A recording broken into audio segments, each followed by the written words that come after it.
Marcus Hale built an empire of lies so perfect that even the banks trusted him, until a single missing shipment exposed the secret billions he was moving for Russian elites.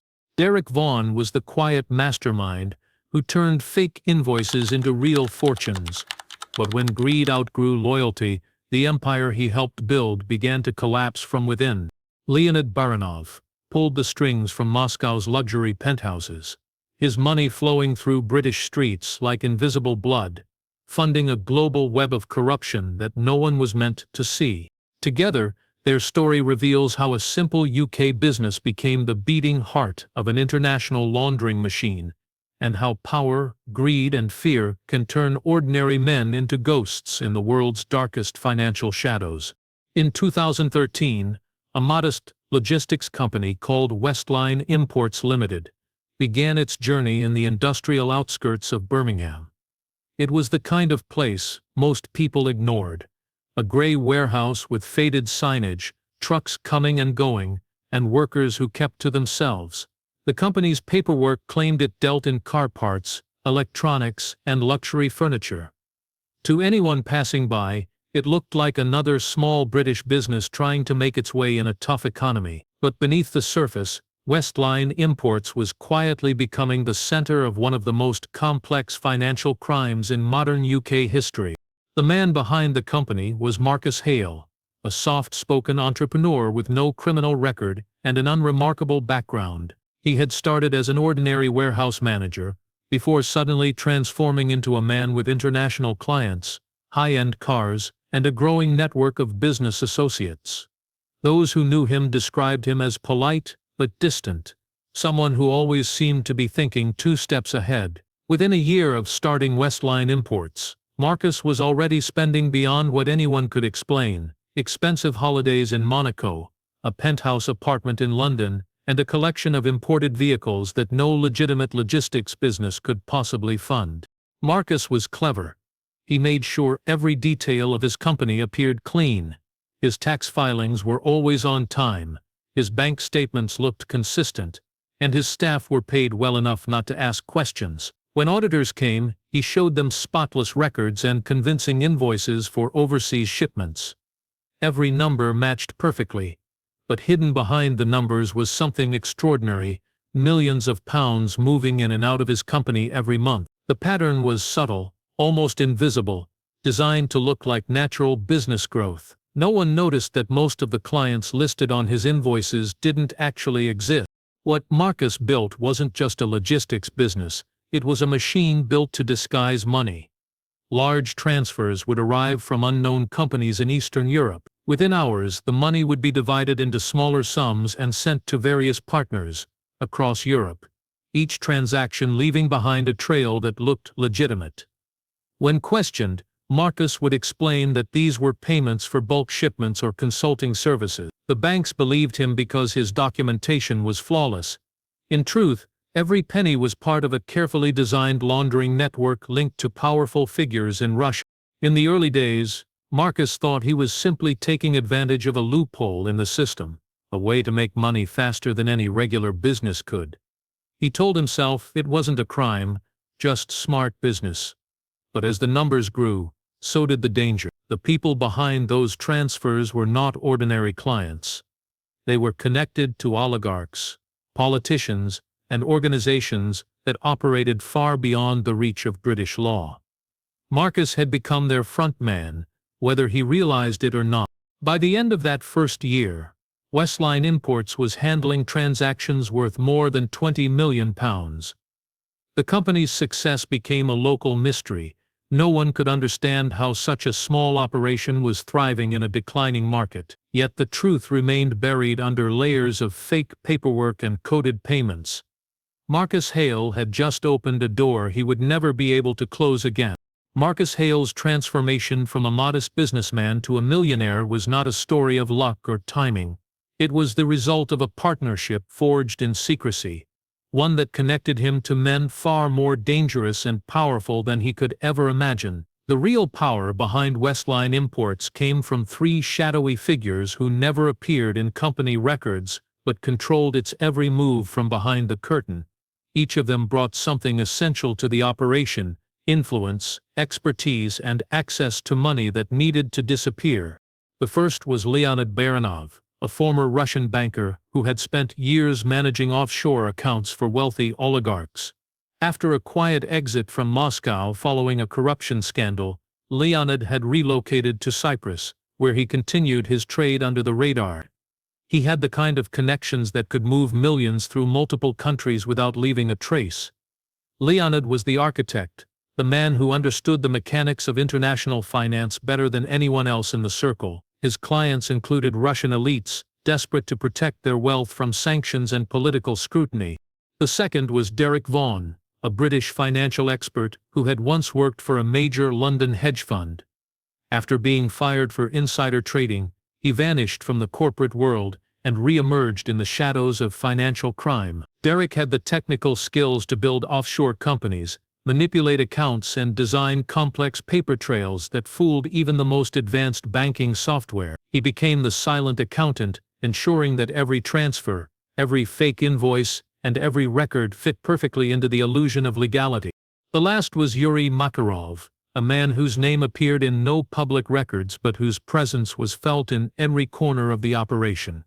A former intelligence officer turned fixer, Yuri had contacts in both the criminal underworld and government circles. He handled logistics that Marcus and the others couldn't risk touching directly, setting up front companies, bribing officials, and ensuring that sensitive cargo moved safely through European borders. If someone needed to disappear or a problem needed to be silenced, Yuri made it happen.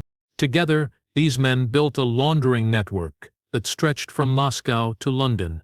Westline Imports was only the face of a much larger machine. Dirty money from Russian energy deals, arms trades, and political kickbacks would first be routed through shell companies in Malta and Cyprus. From there it was disguised as legitimate payments for trade goods and consultancy services before being funneled into the UK through Westline's accounts. Once in Britain, the money was reinvested into property developments, art galleries, and cryptocurrency, assets that could grow in value while erasing any trace of their criminal origin. Marcus played his role perfectly. He was the clean frontman, a British citizen with a respectable profile, no criminal background, and the appearance of a hard-working businessman. He attended networking events, met bankers, and smiled for photographs that made him look like a symbol of modern entrepreneurship. Behind that image, though, was a man who had surrendered control of his own company to forces he didn't fully understand. Every transaction that passed through Westline made him richer, but it also pulled him deeper into a web that no one escaped from unharmed. By 2015, the operation was thriving.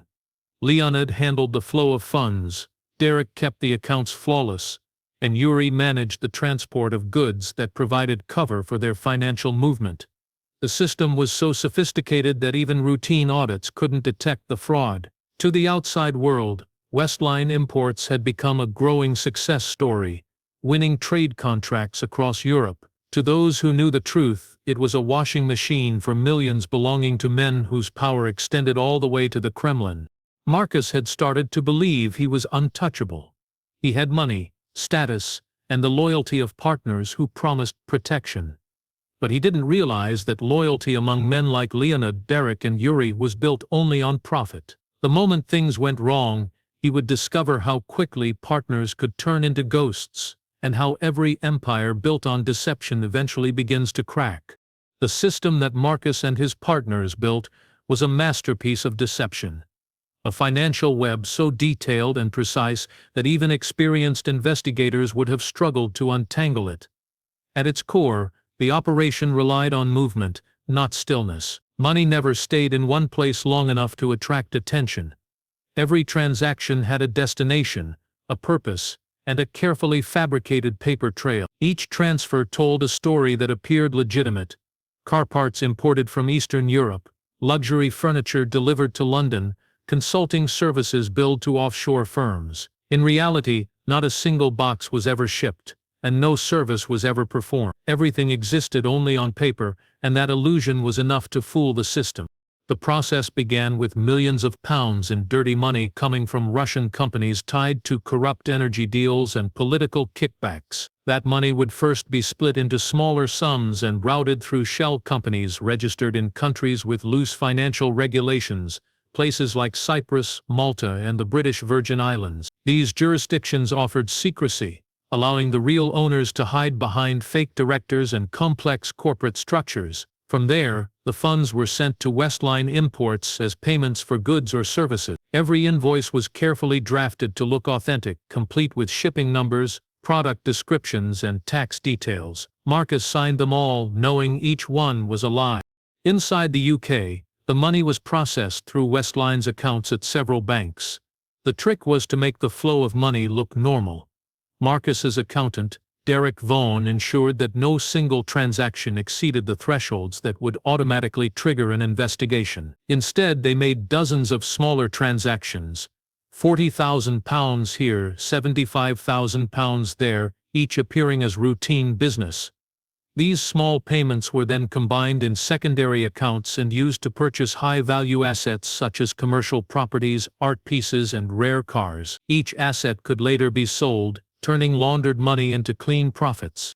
To further distance the funds from their criminal origins, Leonid Baranov arranged for a cycle of reinvestment. The laundered money was pushed back into new offshore companies, which then invested in legitimate UK businesses. It was a loop that cleaned the cash multiple times before it reached its final form. Even if authorities managed to trace one layer, there were 10 more behind it. The beauty of the system was in its complexity.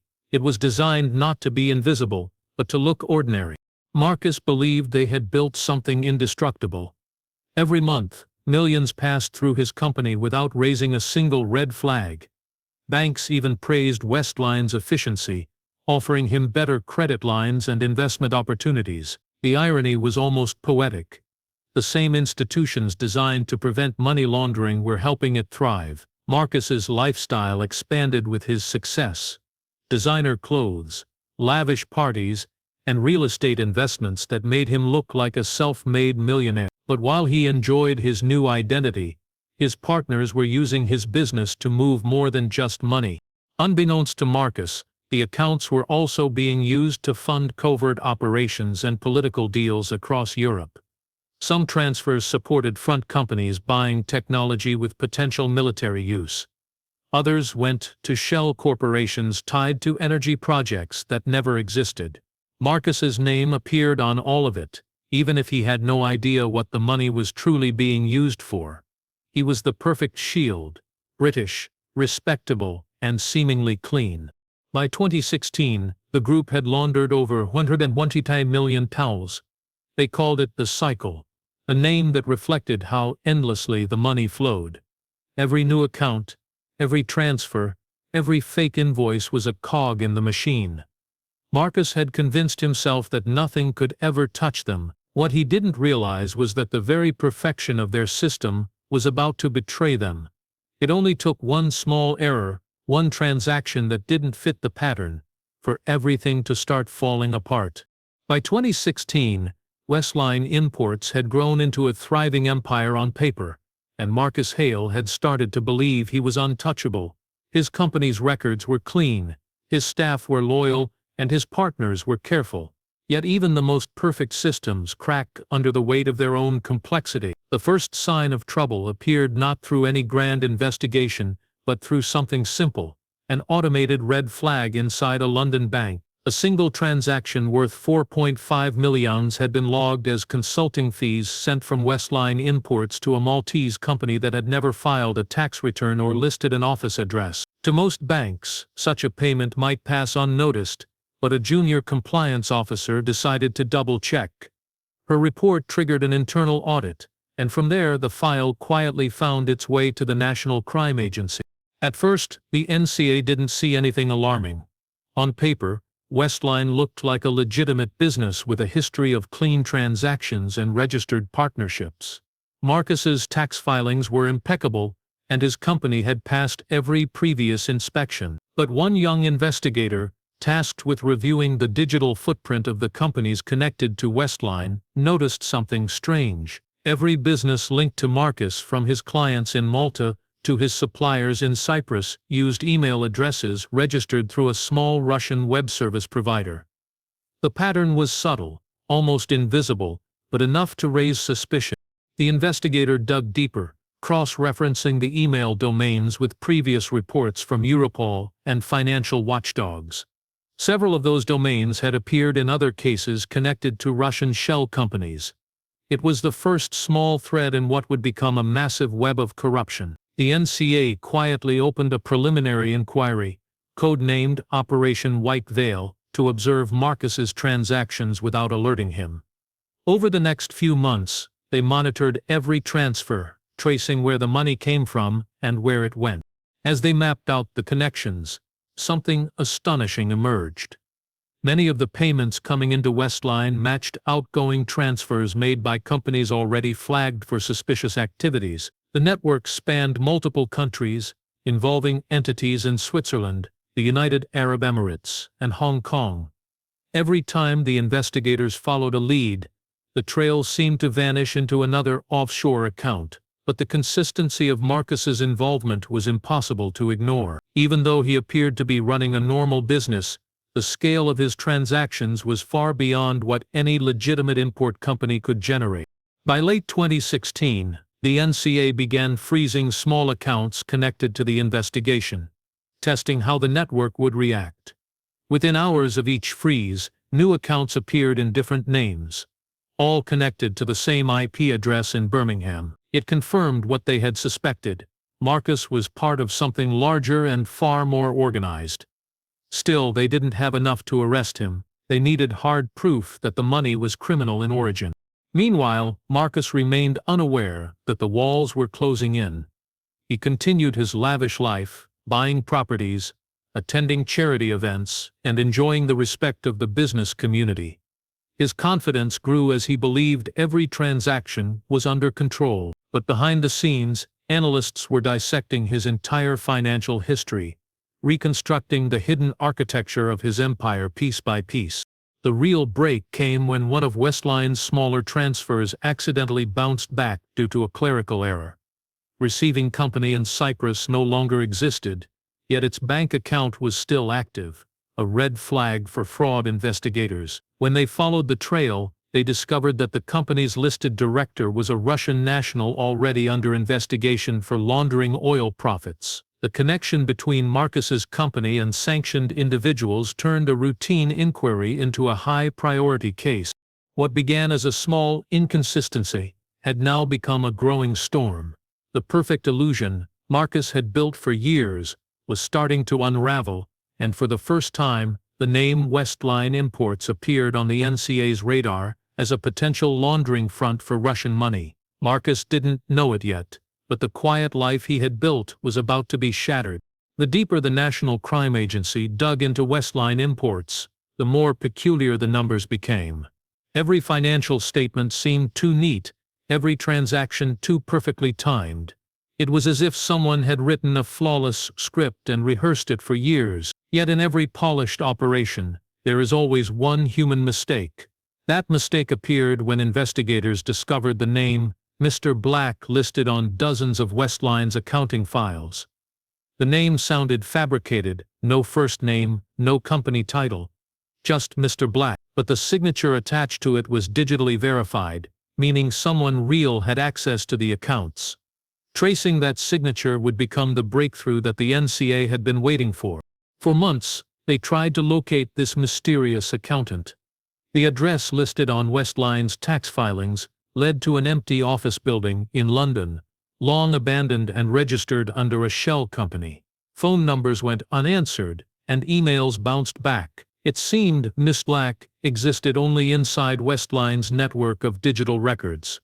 However, when investigators cross-referenced the metadata from those files, they found something, a laptop identifier that had appeared years earlier in another case involving insider trading. The laptop had once belonged to a disgraced financial expert named Derek Vaughan. The name hadn't surfaced in years, but within the financial crime world, it was infamous. Derek had been a promising analyst at a London hedge fund before being fired for leaking confidential data. He vanished from the professional world soon after, taking his knowledge of corporate loopholes with him. Now it seemed he had re-emerged as Mr. Black, the invisible hand keeping Westline's empire spotless. The NCA obtained a warrant to trace digital connections tied to Derek's encrypted accounts. It took weeks of forensic work, but eventually they found his weakness. He had reused the same secure laptop to manage both his personal cryptocurrency portfolio and Westline's offshore transfers. Through that overlap, investigators could finally link him to the laundering network. When the digital evidence came together, the scale of Derek's work was staggering. He had created an intricate web of companies across 6 countries, each designed to move money in patterns too complex for automated systems to flag. He wrote custom software that automatically rotated transaction routes, making every payment look unrelated to the one before it. The system even generated fake invoices using AI-generated text, giving every document a unique style and vocabulary. It was more than laundering. It was financial engineering at its most sophisticated. But Derek's downfall was his arrogance. In his personal accounts, investigators found transfers from the same separate shell companies that were paying Westline.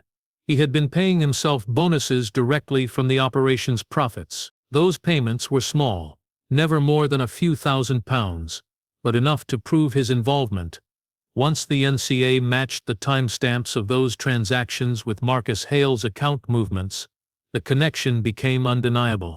As investigators closed in, they began reconstructing the timeline of communication between Marcus and Derek.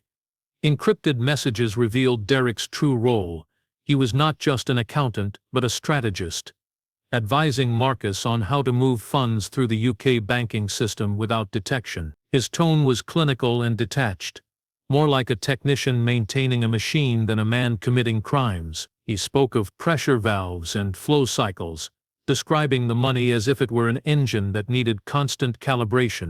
The NCA now had 2 names, Marcus Hale, the frontman, and Derek Vaughan, the architect. But they knew there were others in the shadows, men who stayed silent and invisible.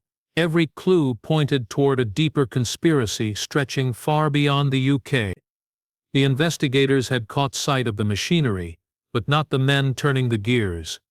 They still didn't know about Leonid Baranov and Yuri Makarov, or the Russian money feeding the system. The discovery of Miss Black was only the first door, and behind it waited an entire empire built on deception, fear, and greed. In early 2018, the walls that Marcus Hale had spent years building around his operation finally began crumble. It started quietly, a routine data leak from a law firm in Cyprus that specialized in offshore corporate registration. The leak contained thousands of files, revealing the true owners of companies once thought to be anonymous. Among the documents was a familiar name, Westline Imports Limited. The company appeared in connection with several offshore entities used to purchase luxury assets in the UK. When investigators at the National Crime Agency cross-referenced these files with their own data, the pieces began to fall into place. The leak had accidentally exposed the global skeleton of Marcus's empire. One of the leaked documents led to a company registered under the name Whitehaven Estates, which on paper was a property investment firm. But when investigators dug deeper, they found it had purchased a £9 million mansion in Surrey, just months after one of Westline's largest import payments cleared through the bank. The address was quiet and secluded, surrounded by high walls and monitored by private security. When authorities finally obtained a search warrant and entered the property, they found more than just luxury. Hidden beneath the garage was a reinforced room, a private vault built into the foundation. Inside were stacks of cash wrapped in plastic, Russian passports, with different identities, gold bars, and several encrypted USB drives. The contents of those drives changed everything. Forensic analysts uncovered spreadsheets and communication logs, showing money transfers, linked directly accounts belonging to Mikhail Dravov, a sanctioned Russian energy tycoon known for his connections to the Kremlin. The files revealed how funds were funneled from companies tied to Dravov's empire into offshore entities managed by Leonid Baranov and eventually laundered through Westline Imports. The operation was far bigger than anyone had imagined. It wasn't just a UK financial crime, It was an international money laundering network protecting the wealth of powerful Russian elites. Marcus had never met Dravov, but his name was now tied to one of the most politically sensitive financial ventures in Britain. The discovery sent shockwaves through intelligence circles. The NCA had stumbled upon evidence that linked a seemingly harmless British business to money movements involving sanctioned Russian figures. Overnight, the case escalated from a financial crime inquiry to an international operation involving Interpol, Europol, and intelligence agencies across Europe. As the investigation expanded, Marcus's world began to shrink. Surveillance teams followed his movements, wiretaps recorded his calls, and his emails were quietly intercepted. He remained oblivious for weeks, still managing transfers and attending business meetings, while agents collected every shred of evidence needed to dismantle his operation. Each new discovery painted a darker picture. The mansion in Surrey was just one of several properties purchased using laundered funds. There were flats in London, villas in Spain, and even a private jet lease hidden under one of Leonid's shell companies. Meanwhile, Derek Vaughan, the ghost accountant, had gone underground. His digital footprints vanished overnight. Investigators believed he was tipped off by someone inside the network, possibly Yuri Makarov, who was known for handling the gang's security and logistics. Yuri's background in intelligence made him nearly impossible to trace. He used multiple identities, switched countries frequently, and left no physical or digital trail. Each time authorities closed in, he was already gone. The discovery of the mansion and the USB drives marked a turning point. For the first time, investigators had hard proof linking Westline imports to Russian oligarchs and illicit funds. What had started as a suspicious transaction was now a full-blown international scandal. Political pressure mounted as headlines hinted at foreign money corrupting the UK's financial systems. The case had grown too large to contain quietly. Marcus could feel something was wrong. Banks began questioning transfers, clients stopped responding, and several of his accounts were suddenly frozen for review.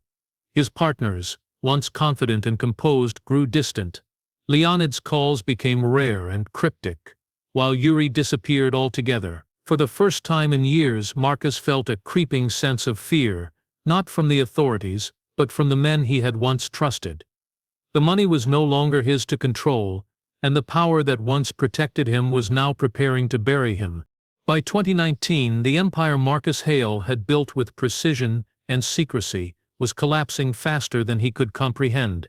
The coordinated investigation between the National Crime Agency, Interpol, and Europol had turned Westline imports from a symbol of success into the centerpiece of one of Europe's largest money laundering probes. For months, the agencies had been quietly gathering evidence, freezing accounts, and intercepting communications. When the time came to strike, they moved all at once. The operation was executed across 5 countries in a single morning. Warehouses raided in Birmingham, offices seized in London, villas searched in Spain, and data centers confiscated in Cyprus. Every detail of Marcus's carefully constructed world was being ripped apart in real time. Marcus was arrested at Heathrow Airport while attempting to board a flight to Dubai. He was dressed in a tailored suit, carrying a briefcase filled with fake contracts and a passport under a different name. He had planned to disappear for a few months, but the authorities were already waiting for him at the gate. When officers surrounded him, he didn't resist. He simply looked stunned, as if the life he had built over years had evaporated in seconds. The illusion of control, the confidence, and the belief that he was too smart to get caught, all of it vanished under the fluorescent lights of the airport terminal. In Spain, Derek Vaughan was arrested in a rented apartment on the outskirts of Marbella. Investigators found hard drives hidden behind wall panels containing years of financial records, encrypted messages, and fake identities. His system, once praised for its perfection, became the very evidence used to dismantle it. Derek offered no resistance but refused to speak. He knew the men above him, Leonid and Yuri, would not forgive betrayal, and silence was the only shield he had left. Leonid Baranov, the ex-banker who had designed the offshore web, vanished without a trace. When investigators searched his last known residence in Limassol, they found his phone smashed, his laptop wiped, and his yacht missing. Intelligence reports later suggested he had fled to Moscow, protected by the same elites whose money he had laundered. For the agencies involved, Leonid became a ghost, a reminder that some men were simply beyond reach. The most mysterious of all was Yuri Makarov. When agents in Warsaw raided a safe house connected to him, they found his body lying on the floor. The scene was staged to look like a suicide, but nothing about it felt natural. His phone had been destroyed, and all digital traces of his activity disappeared hours before his death. Investigators suspected he had been silenced, a message from someone higher up the chain that the operation had to end cleanly, without loose ends. As prosecutors pieced together the evidence, the scale of the crime shocked even seasoned investigators. Over 320 million had been laundered through Westline Imports and its subsidiaries. The money had financed everything from luxury real estate in London to political donations and art investments. Some of the funds were even traced to companies involved in energy deals that influenced European markets. It was more than financial crime, it was economic manipulation at a global scale. The trial that followed was swift, but highly publicized. Marcus was charged with conspiracy to launder money, fraud, tax evasion. The courtroom was filled with journalists, government officials, and former business associates who had once admired him. When the verdict was announced, Marcus barely reacted. 18 years in prison, Derek received 12. Neither man spoke in their defense. For them, the silence was easier than trying to explain the truth that they had never truly been in control. They were pawns in a game run by men far more powerful, men who would never face a judge or a sentence. Outside the courtroom, the world moved on, but the ripple of their crimes continued. Properties were seized, accounts frozen, and governments issued new regulations on offshore transparency. Yet even with the arrests and public outrage, investigators knew they had only exposed a fraction of the truth. The masterminds behind the money, the Russian elites, were untouched, their fortunes still circulating through new front companies and new faces. The empire had fallen, but the shadow that created it was still alive. When the verdict was announced, the courtroom was silent. Marcus Hale stood motionless, his face pale under the bright lights, as the judge read the sentence that would define the rest of his life. 18 years in prison for conspiracy, money laundering and fraud. Derek Vaughan sat a few feet away, expressionless, his gaze fixed on the floor. For years they had lived in luxury and secrecy, believing they were untouchable. Now they were reduced to case numbers in a system they had once manipulated. The empire they had built with precision and arrogance had crumbled into dust. Yet even as the public celebrated their downfall, the truth was far from over. The network they had created was too vast, too deeply rooted, and too valuable to simply disappear with their arrest. In prison, Marcus tried to convince himself that it was all a mistake, that he had been caught in something rosier than himself. But the longer he stayed behind bars, the more he understood that he had never truly been in control. He was a front, a mask used by men who operated in the shadows. Leonid Baranov was still out there, somewhere in Russia, untouched by law enforcement. The oligarchs whose fortunes had passed through Westline Imports continued to live freely, their wealth hidden behind new companies and new names. Marcus had been expendable from the beginning, a disposable tool in an operation designed to protect the powerful. For investigators, the case remained a haunting reminder of how invisible modern financial crime had become. They had spent years unraveling Marcus's network, yet every lead seemed to generate two more. Offshore structures shifted constantly. One company dissolved, another emerged, often in the same address under a different director. Money flowed through cryptocurrency exchanges, art transactions, and private equity funds. Even with Marcus and Derek behind bars, the system they helped design continued to move billions silently through the global economy.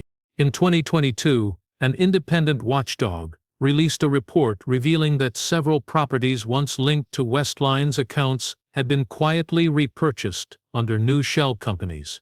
The names were different, but the money trail felt familiar. The report hinted that individuals close to Russian political circles were still using variations of the same laundering techniques that Marcus and his partners had perfected. The blueprint of their crime had become a model for others, a living legacy of deception. Meanwhile, Derek spent his years in prison, in near isolation. He refused all interviews and kept no visitors. Some believed he was protecting secrets that could still endanger people outside. Others thought he had made a deal with unseen figures to ensure his silence. Marcus, on the other hand, became obsessed with the idea of redemption. He kept a small notebook where he wrote down everything he could remember: account numbers, company names, secret meetings. But when he attempted to send the information to authorities, the letters vanished before they left the prison walls. Someone was still watching. Years passed, and public interest faded. The headlines moved on to new scandals, new crimes, and fresh political tensions. Yet deep inside Europe's financial systems, the hidden channels remained open. The same patterns of movement, the same coded transactions, reappeared under different names, in different banks, with the same silent precision. It was proof that Marcus Hale's story had not ended. It had simply evolved. In the quiet of his prison cell, Marcus sometimes imagined the world outside. The warehouses, the offshore accounts, glittering mansions, purchased with money he once touched. He wondered whether his fall had changed anything, or if it had only made room for someone smarter, colder, and more careful to take his place. He knew, deep down, that in the world of hidden wealth, there was no true ending. The faces changed, the methods adapted, but the game remained the same. Dirty money never disappeared. It only found new hands to hold it, and new names to hide behind.